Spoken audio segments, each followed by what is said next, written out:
আসসালামু আলাইকুম বন্ধুরা, আপনারা সবাই কেমন আছেন? আশা করি ভালো আছেন। তো আমি শান্ত তারা, সবার আগে পরিচিত হয়ে নিলাম। তো আজকে আমি একটা নতুন গল্প নিয়ে এসেছি, অনুপ্রেরণার গল্প। জীবনে আমরা সবাই কখনো না কখনো একবার হলেও হতাশ হই। মনে হয় সব রাস্তা বন্ধ হয়ে গেছে, আশার আলো নিভে গেছে। ঠিক সেই মুহূর্তেই দরকার হয় এক টুকরো অনুপ্রেরণা। অনুপ্রেরণা একটা গল্প, অনুপ্রেরণা একটা মানুষ, অনুপ্রেরণা আমাদের নিজের ভেতরের শক্তি। অনুপ্রেরণা মানে শুধু বড় কিছু করে ফেলা নয়। অনুপ্রেরণা কখনো কখনো সেটা ভোরবেলা বিছানা ছেড়ে ওঠা। অনুপ্রেরণা মানে হাল না ছেড়ে আরো একবার চেষ্টা করা। সফল মানুষদের গল্প আমাদের এটাই শেখায়, পথ কখনো সহজ হয় না, অথচ চেষ্টা থেমে গেলে পথ শেষ হয়ে যায়।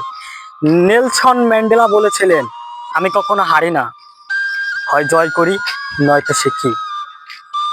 তার এই কথাটি ছিল আমাদের অনুপ্রেরণার মূল চাবিকাঠি। আমাদের এটাই মেনে চলা উচিত, হয় জয় করতে হবে নয়তো শিখতে হবে।